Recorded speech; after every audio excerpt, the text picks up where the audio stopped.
Eu deixei os jovens bem livres na condução desse evento de hoje, mas eles pediram para que eu, como pastor da igreja, pudesse estar trazendo a primeira mensagem. Eu me sinto muito honrado, porque eu sei que tem muitos jovens fervorosos, cheios da palavra, que poderiam estar aqui no meu lugar e serem usados por Deus de forma tão intensa, tão poderosa.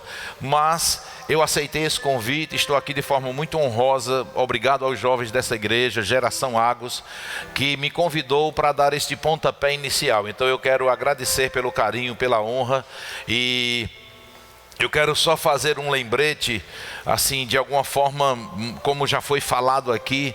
Essa palavra ágos ou ágios é uma palavra grega, né, que significa santos ou separados. Aquilo que é separado para Deus. E nós sabemos que os jovens, eles precisam se ver dessa forma. Eu sei que existem vários grupos de jovens, em cada denominação tem um grupo de jovem, e cada um tem uma inspiração para colocar o nome do seu grupo de jovem. E eu sei que debaixo dessa inspiração, Deus vai fluir, Deus vai potencializar as mensagens, o trabalho dos jovens. E foi dado essa inspiração para que o nosso grupo de jovens fosse Geração Águas, ou seja, uma geração que não se restringe aos jovens Verbo da Vida, mas a uma geração de jovens que estão espalhados pelos 4 cantos do planeta Terra. E nós precisamos entender, queridos, que separado é algo que não pertence mais a ele mesmo, não tem mais a utilidade ou o propósito de viver por si mesmo, mas está separado para um propósito específico. Perde o domínio sobre si. Aquilo que está separado perde o domínio sobre si e passa o domínio para aquilo ao qual ele se separou, ou para aquele a quem ele se separou. Vocês estão entendendo isso? Então hoje nós cremos que o Senhor está despertando essa mensagem para os jovens de Marabá. Sabe, queridos, uma mensagem de jovens que não pertençam mais a si mesmo, mas que entendam que pertencem ao Rei dos Reis, Senhor dos Senhores, que vão andar em separação para a vida de Deus. E eu sei que dentro desta inspiração, dentro deste propósito de termos jovens consagrados, separados para o Senhor, nós vamos ter aqui muitos encontros poderosos, muitas conexões com outras igrejas, com outras denominações. E eu sei, queridos, que nós vamos ter comunhões maravilhosas nesse lugar. Então desde já eu quero que vocês sejam apresentados à Geração Águas da Igreja Verbo da Vida. Somos um com vocês, vocês são um conosco, e vamos desfrutar de um tempo maravilhoso nessa cidade. Vamos para as ruas, vamos seguir as direções do Senhor, as inspirações divinas, e eu sei que a força da igreja está na juventude. Amém? E nós já nos colocamos como Geração Águas a serviço também do corpo de Cristo nessa cidade. Amém, queridos? Nós somos um só, nós pertencemos ao mesmo reino. Amém? Então, esta seria uma pré-leção inicial, apenas para trazer este discernimento nesse propósito. E eu queria chamar a atenção, você que trouxe sua Bíblia, se você não trouxe, presta atenção lá no telão, porque nós vamos ler um texto, e eu queria já fazer uma advertência a você, uma advertência santa, porque eu sei que é possível que muitos que aqui estão já tenham ouvido, escutado inúmeras pregações, inúmeras mensagens em cima do tema que saltou ao meu coração, desse texto que saltou ao meu coração. Mas eu quero te desafiar a abrir o teu coração para o que você vai receber hoje à noite, e você vai perceber que a palavra de Deus, ela vai se renovar no teu coração. Amém? Existe um propósito em Deus em nos reunir aqui. Não é para levantar o nome de um grupo de jovens de uma denominação, mas é para levantar um grupo de pessoas para andar em santidade, para exaltar o nome do Senhor Jesus Cristo. Amém? O que eu quero ler para vocês está no Evangelho de Lucas, capítulo 15, a partir do versículo 11. É uma mensagem, ou seja, é uma parábola que o próprio Jesus falou sobre a parábola do filho pródigo. Eu acredito que todos já ouviram alguma coisa, alguma mensagem, algum versículo, alguma instrução baseado nessa passagem. Mas nós vamos hoje à noite nos debruçar um pouquinho em cima desses textos, porque eu sei que Deus tem coisas poderosas para falar ao nosso coração. E eu sei que jovem às vezes é um pouco inquieto. Às vezes passa 10, 15 minutos, já começa a olhar para o lado. E eu queria te convidar a ser um jovem ágos hoje à noite. Ágos para a palavra. Ágos para a unção disponível nesse lugar. Separado para não se permitir ser influenciado por qualquer coisa que possa te tirar do propósito de Deus hoje à noite. Amém? Então a sua atenção é muito importante, porque Deus e a sua palavra são um só. Se na hora que nós estamos falando você desconsidera o que sai da nossa boca, você está desconsiderando Deus. A não ser que nós estivéssemos aqui falando palavra de sabedoria humana, a não ser que nós estivéssemos aqui numa palestra motivacional, se nós estivéssemos aqui trazendo para você palavras de autoajuda e não de ajuda do alto. Amém, queridos? Então eu quero que você fique sensível ao que Deus quer tratar aos nossos corações hoje à noite. Lucas capítulo 15, versículo 11 diz assim: continuou, certo homem tinha 2 filhos. O mais moço deles disse ao pai: Pai, dá-me a parte dos meus bens, ou a parte dos bens que me cabe. E ele lhes repartiu os haveres. Passados não muitos dias, o filho mais moço, juntando tudo que era seu, partiu para uma terra distante, e lá dissipou todos os seus bens, vivendo dissolutamente. Depois de ter consumido tudo, sobreveio naquele país uma grande fome, e ele começou a passar necessidade.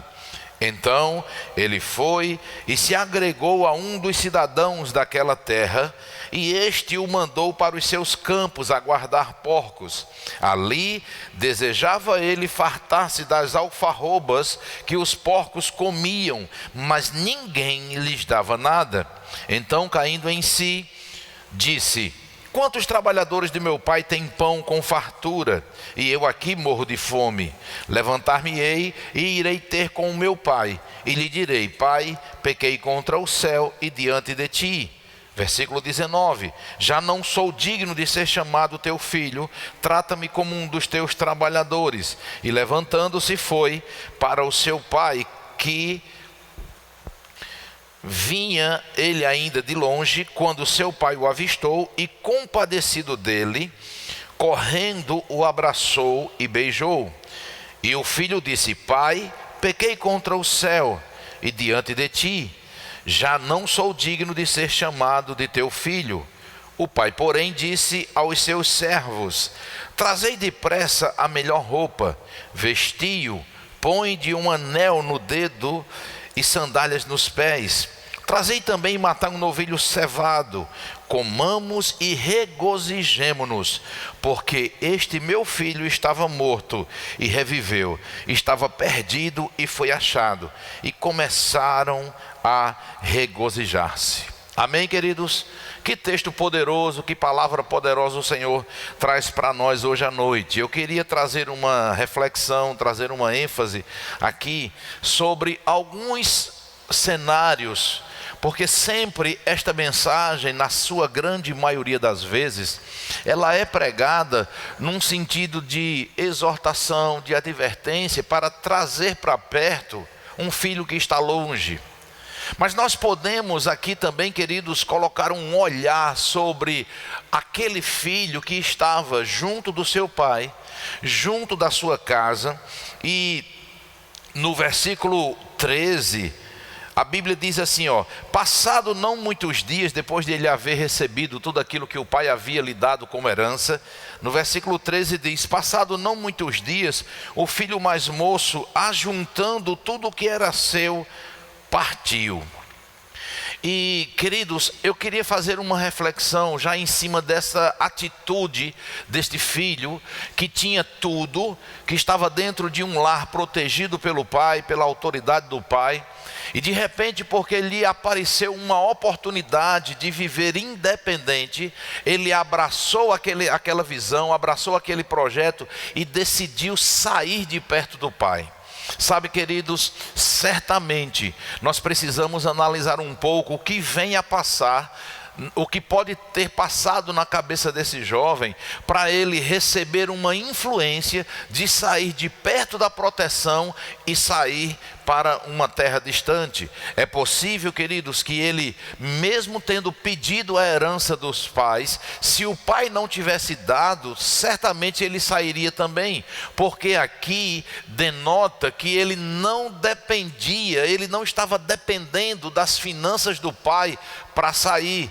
Significa dizer, queridos, aqui nós podemos ver claramente que ele já tinha uma nota no seu coração, já havia deixado cair no seu coração uma semente de independência. Eu não digo nem de rebeldia, mas de independência, porque ele já sugeriu ao pai que repartisse tudo, e ele esperou esfriar um pouquinho aquele cenário, aquela situação que o pai compartilhou com ele dos seus bens, e poucos dias depois ele foi para uma terra distante.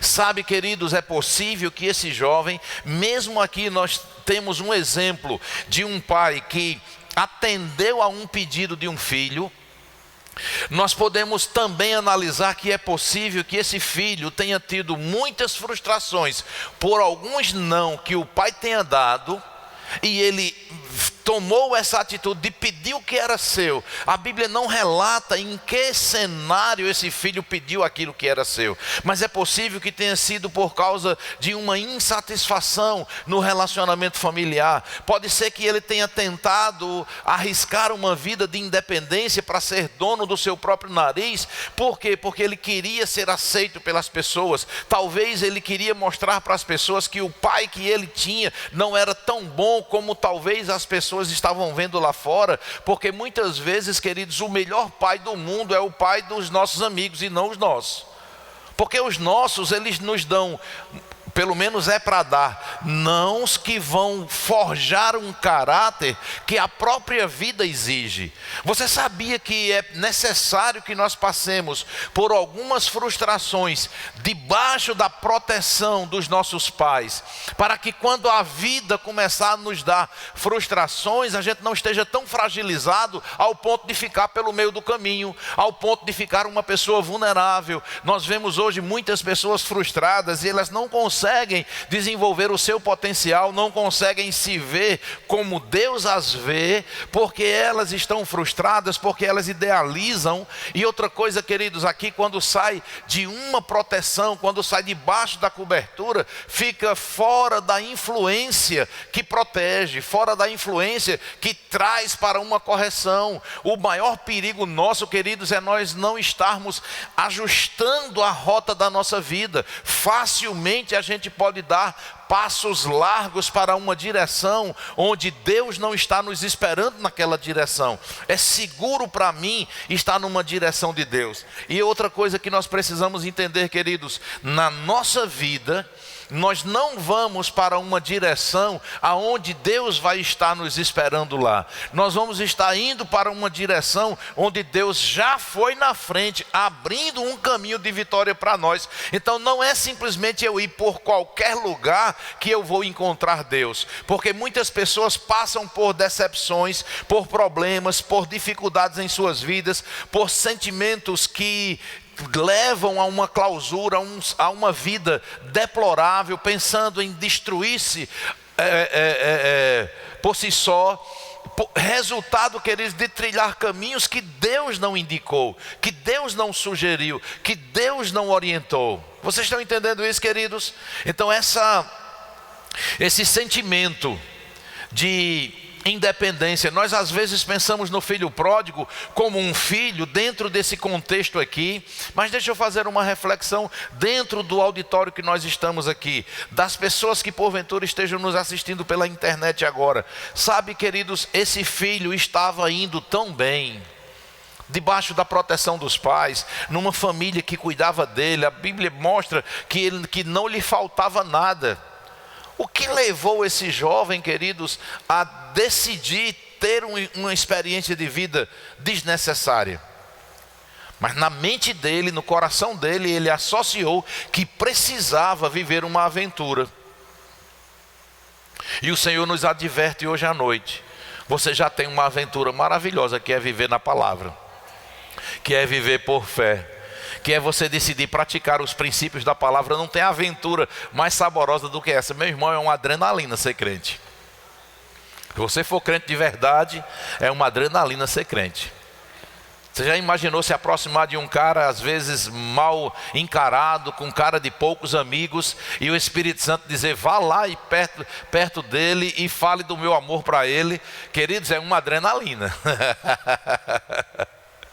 E muitas vezes, queridos, nós não estamos, porque a proposta do diabo, se você parar para pensar, é fazer com que você se distraia e não viva de forma saudável as experiências maravilhosas que o Evangelho nos traz, e vá tentar viver isso de forma dissoluta.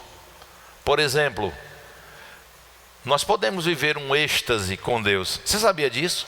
Aí o diabo tenta perverter isso, trazendo um êxtase com drogas. Você pode ter uma sensação de alegria tão grande. Eu sou de uma época que às vezes você levava uma pancadinha nesse osso aqui do calcanhar e fazia, chama o osso da alegria. Aí a gente dizia: eita, levei uma pancada no ossinho da alegria. Parece que vem a dor faz você ficar sem fala, mas parece que você está rindo. Aí chama o ossinho da alegria. Então nós precisamos guardar o nosso coração, porque Deus tem experiências maravilhosas para nós, e nós não precisamos nos expor às propostas do diabo. Porque deixa eu te dizer, mais cedo ou mais tarde a conta chega.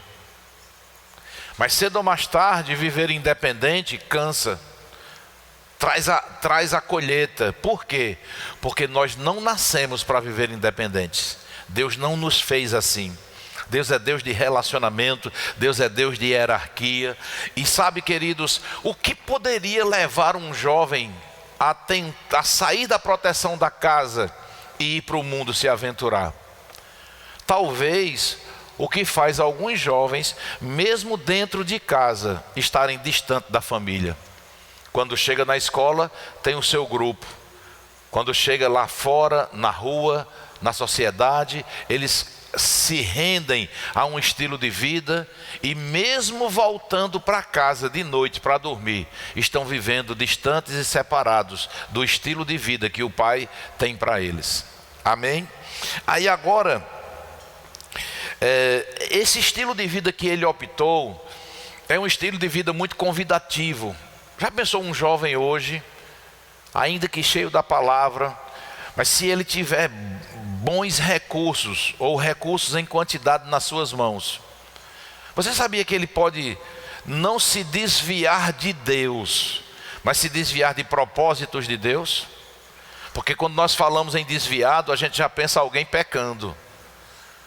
Mas sabe que um jovem, por exemplo, que Deus o chamou para estar servindo ao Senhor no louvor da sua igreja, nos departamentos da sua igreja, pode ser que por causa de uma proposta de uma vida boa, regalada, com condições, ele não tenha mais motivação para servir o Senhor. Por quê? Porque ele comprou um iPhone de última geração e o iPhone passou a consumir o tempo dele. Ou ele conquistou o seu primeiro carro e agora ele não tem mais tempo de vir para a igreja, porque ele tem que passear na cidade mostrando o carro dele para os amigos e para a sociedade. Então, pode ser temente ao Senhor, todo dia amanhece, ora, se consagra ao Senhor, mas passa o dia desviado de um propósito de Deus. Pode não estar nem pecando, na essência, como a gente fala, bebendo, se prostituindo, fazendo qualquer coisa desse sentido. E ser geração Ágos é ser separado para a intensidade que Deus tem para cada um de nós. Amém? Aí agora ele diz no versículo 14: depois de ter consumido tudo, olha a conta chegando, sobreveio àquele país uma grande fome. Verso 15: então ele foi e se agregou a um dos cidadãos daquela terra. Veja que eu observo aqui, queridos, que mesmo depois de uma experiência negativa, mesmo depois dele ter consumido tudo que tinha, ele poderia ter imediatamente voltado para casa. Mas aqui também denota um possível orgulho que saltou no coração desse filho. E ele disse: não, eu não vou voltar agora, eu vou tentar trabalhar, eu vou tentar fazer minha vida. E aí, quando ele buscou resolver a situação na sua própria força, ele passou um tempo de humilhação, ele passou um tempo onde nada se resolvia na vida dele. E muitas vezes nós estamos assim, não queremos nos quebrantar nos braços do Pai, não queremos nos firmar nos propósitos do Senhor, e enquanto nós resistimos, o diabo está brincando com a nossa vida, colocando migalhas para nós desfrutarmos, quando Deus tem um banquete precioso para nós. Versículo 16, esse filho, a gente observa que ele tentou trabalhar e foi para um senhor que mandou cuidar dos seus porcos. No verso 16 diz assim: ali desejava ele fartar-se das alfarrobas, ou seja, ele queria comer pelo menos a comida dos porcos. Versículo 17: então, caindo em si, disse. Diga comigo: caindo em si. Veja que aqui inicia-se um processo de restauração, mas a restauração não chegou aqui. Você vai ver que existe um caminho aqui a ser percorrido. Não bastou ele cair em si e dizer. Olha o processo aqui. Então, caindo em si, disse: quantos trabalhadores do meu pai têm pão com fartura e aqui eu morro de fome? Sabe, queridos, que existem muitas pessoas que estão só nessa fase, reconhecendo que errou, caindo em si e fazendo somente uma analogia. Estou eu aqui no mundão, ou estou eu aqui frio com o Senhor, negligenciei coisas de que Deus me confiou, e aí caiu em si, mas não tomou nenhuma decisão. Caiu em si, mas continua no mesmo cenário de derrota. Caiu em si, mas não se posicionou ainda. E enquanto cai em si, é um grande passo, é um passo importante, mas não é suficiente para tirar do fundo do poço. Posso ouvir um amém nesse lugar? Aí no versículo 18, ele ainda continua nessa mesma fase: levantar-me-ei. Eu já ouvi várias pessoas nesse cenário, num cenário de dificuldade, de adversidade: olha, pastor, eu caí em mim mesmo, olha, eu preciso mudar, eu sei que eu tenho que fazer isso, e até relata todos os passos que precisa dar, mas não sai do lugar. Ele aqui disse, versículo 18: levantar-me-ei e irei ter com meu pai, e lhe direi: pai, pequei contra o céu e diante de ti, já não sou digno de ser chamado teu filho, trata-me como um dos teus trabalhadores. Eu queria fazer uma observação nessa passagem, porque veja, o filho está na casa do pai, cuidado pelo pai, desfrutando das bênçãos que o pai disponibiliza para ele. Aí ele sai, ele gera problema para si mesmo. Aí ele reconhece que o que fez não tem aprovação dos céus. Aí aqui o que é que acontece? Como ele se vê, é como nós nos vemos quando nos distanciamos do Pai. Nós pensamos que da forma que nós estamos nos vendo, é a forma que o Pai está nos vendo. Porque o fato de ter esse relato bíblico aqui não significa dizer que a reação do pai está sendo descrita por esse jovem. Ele está dizendo o sentimento dele. Ele está dizendo como se vê. Isso é um momento de julgo, de condenação, porque o inimigo de nossas almas, ele não deixa barato. Ele quer manter você distante, ele não quer que você volte. Então aqui, queridos, não era como o pai o via. Deixa eu te dizer uma coisa, nós não temos nenhum relato aqui de que o pai mandou, por exemplo, pessoas, porque ele era uma pessoa próspera, ele não contratou aqui, vamos dizer assim, nos dias de hoje, um investigador. Vá lá saber como esse meu filho está andando. Vá saber se esse meu filho está falando mal de mim. Porque você sabia que é possível que esse filho, no início, ele tenha dito: ah, rapaz, eu sou filho de fazendeiro fulano e tal. Tu está por fora, meu pai é muito rígido. Eu saí para ter uma liberdade. Você pensa que ser filho dele... Não, mas rapaz, tu é filho de fulano e tal. Ah, tu pensa que é bom assim ser filho dele? Vai ser tu filho dele para tu ver. Aí tu vai ter noção de quem ele é. O pai não estava preocupado se o filho falou bem ou falou mal dele. Por quê? Porque a atitude do filho não compromete a atitude do pai. Posso ouvir um amém nesse lugar? A forma como o filho agia, a própria Bíblia diz em Tiago que se nós negarmos o Senhor, Ele também nos negará. Mas se nós formos infiéis, todavia Ele permanece fiel. Por que Ele vai nos negar? Por causa do princípio do livre-arbítrio. Se nós negarmos o Senhor, embora Ele tenha poder de invadir nossa vida, Ele não vai invadir. Ele vai deixar você onde está. Mas na hora que você se quebrantar, Ele vai pegar junto e vai acolher você. Então aqui era como o filho se via. E muitas vezes são coisas simples, pequenas coisas que nós estamos atribuindo. Ah, eu sei que eu pequei contra ti, pai. Sei que o que eu fiz não tem perdão. Eu sei que eu caí de novo. E vem aquele julgo, aquela condenação. E sabe o que é que acontece? Continua frequentando a igreja, mas não tem mais autoridade, não tem mais coragem de se envolver, não se coloca mais numa condição de evangelizar, de ser ousado, e fica vivendo como que a fama do passado alimentasse o coração hoje. Ah, eu vivi um tempo tão bom, foi tão bom quando eu era assim, quando eu era assado. Deixa eu te dizer, as glórias do passado, o feijão que você se alimentou ontem não traz energia para você hoje não. Trouxe energia ontem, hoje você tem que comer outro feijão. Amém? Então, ele diz assim, ó, versículo 20.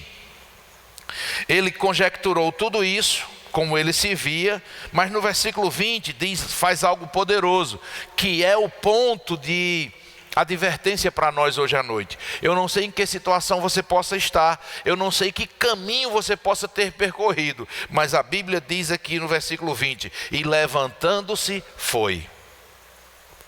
Aqui começa toda a trajetória de mudança.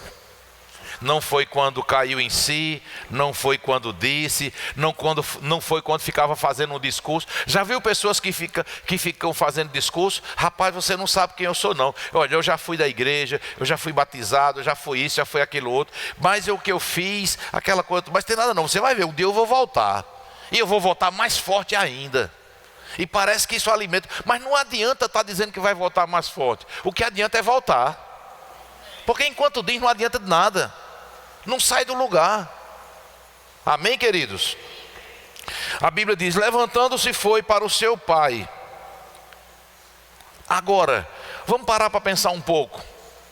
O que não passou, porque primeiro ele se autoavaliou. Pequei contra o céu, pequei contra meu pai. Mas quando ele vai, nós não sabemos aqui que distância ele percorreu.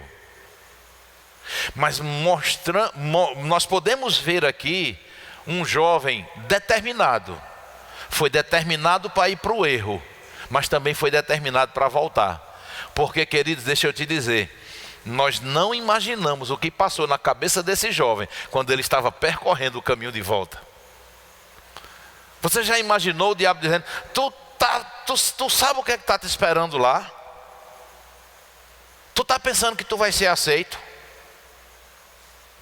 Ele já ia tão consciente que ia se voltar lá para ser humilhado e tratado como empregado. Mas mesmo assim, ele venceu a ansiedade, venceu o medo, porque não é pecado, jovem ou servos de Deus, receber uma influência de ansiedade. O pecado é viver essa ansiedade. Não é problema você ter um medo, porque o medo ele termina vindo. Mas a Bíblia diz que Deus não nos deu esse estímulo para vivermos no medo. O medo ele vem, mas mesmo com medo, obedeça a palavra de Deus, que você vai ter o resultado. Porque nós não nos livramos de pressões que podem tentar nos acovardar. Mas nós podemos resistir a tudo isso. E aí, veja agora como estava a recepção dele. Ele vinha tão conectado, conjecturando, falando consigo mesmo. Rapaz, o que é que vai acontecer? Que ele nem percebeu que já estava perto de casa. E ele poderia muito bem criar expectativa de que já estava perto de casa. Ele se distraiu tanto com os pensamentos dele, que primeiro o pai o viu. Ele foi primeiro visto pelo pai. Ele nem se apercebeu que já estava chegando perto de casa. Aí no versículo 22.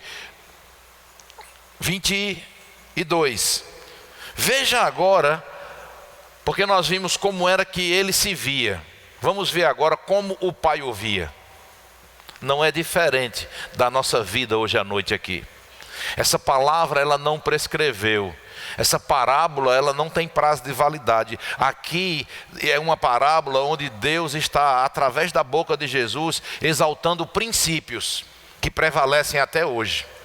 Princípios de paternidade. Ele diz assim: o pai, porém, disse... versículo 20. E levantando-se foi para o seu pai.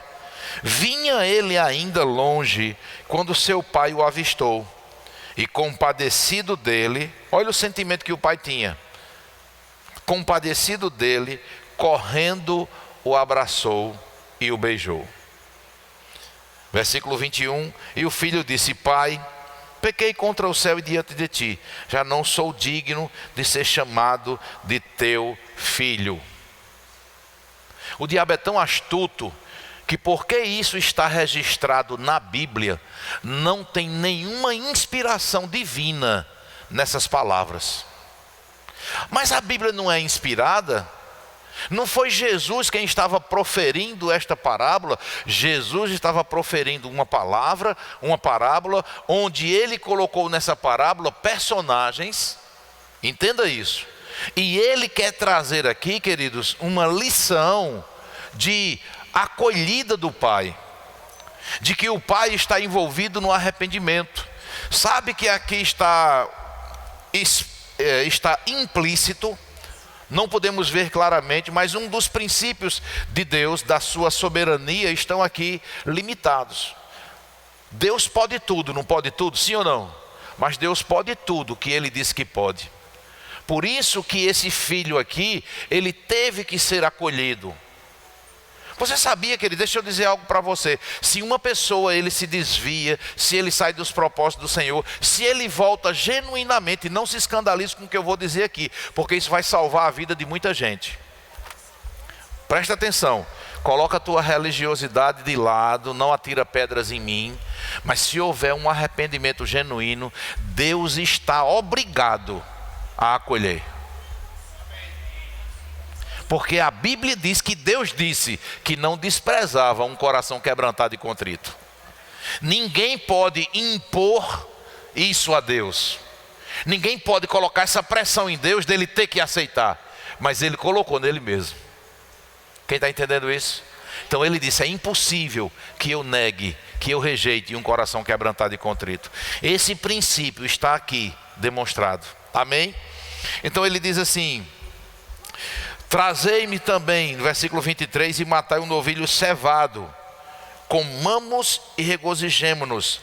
Quantos sabem aqui que a Bíblia diz que há uma festa no céu quando um pecador se arrepende? Sabe o que é que eu gosto de dizer, queridos? Que quando alguém se converte, ele passa a ser um promotor de eventos. Ele passa a ser o motivo de um evento no céu. Uma grande festa é promovida no céu por causa de um arrependimento de um coração. Amém? Aí ele diz, ele vai explicar qual é o motivo da festa. Porque este meu filho, ele não diz este meu rebelde, este meu pródigo. Não, ele diz este meu filho. Porque alguém pode até se posicionar como ex-filho, mas o pai sempre vai o ver como filho. Você está entendendo isso? Presta atenção. Jovens, presta atenção no que eu vou dizer. Eu vou encerrar agora. Toda a humanidade perdida, para Deus, é como um filho pródigo. Você sabia? Porque aqui no contexto de filho pródigo, a gente pensa que é somente aquele que era filho, se converteu e saiu. Mas quantos sabem que em Adão, lá no Éden, Deus chamou todos para si, e através da atitude de Adão, todos foram roubados essa comunhão com o Senhor. E hoje, não se escandalize com o que eu vou dizer, claro que depende da fé, da confissão, deles aceitarem, mas da parte de Deus, como Deus já providenciou tudo, só depende do mundo aceitar. Da parte de Deus, ele vê a humanidade como filho, embora não sejam todos filhos, porque ainda não aceitaram essa paternidade, ainda não se posicionaram. Mas aos olhos de Deus, quando eles vêm para o arrependimento, Deus vê como o pai dessa parábola. Uma festa acontece no céu e Deus está vendo todos como filhos. Você está entendendo isso? E eu tenho certeza que o que Deus colocou no meu coração hoje à noite, talvez todos que aqui estejam, talvez não tenha nenhum que nunca confessou Jesus.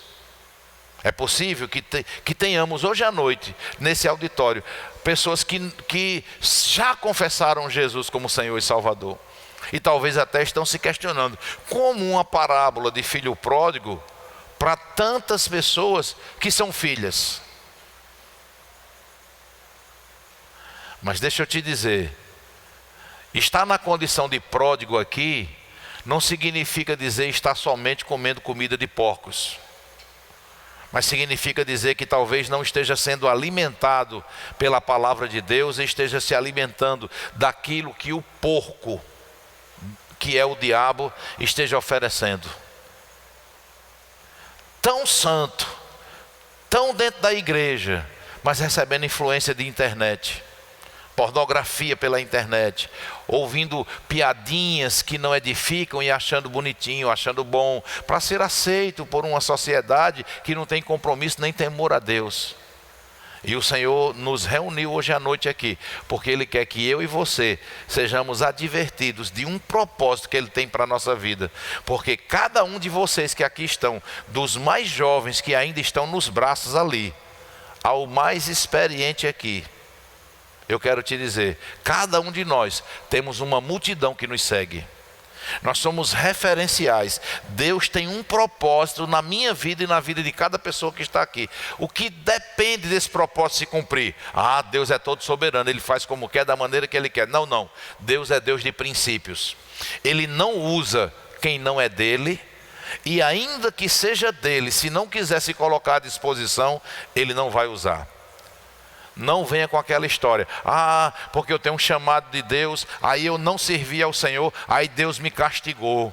Deus fez isso, porque Deus tem um chamado. Deus não usa as mesmas ferramentas do diabo. Agora, se você tem um chamado e você foge desse chamado, é possível que você fique vulnerável às armadilhas do diabo. Você entende isso? Então eu creio que hoje à noite, o Espírito Santo vai tratar aos nossos corações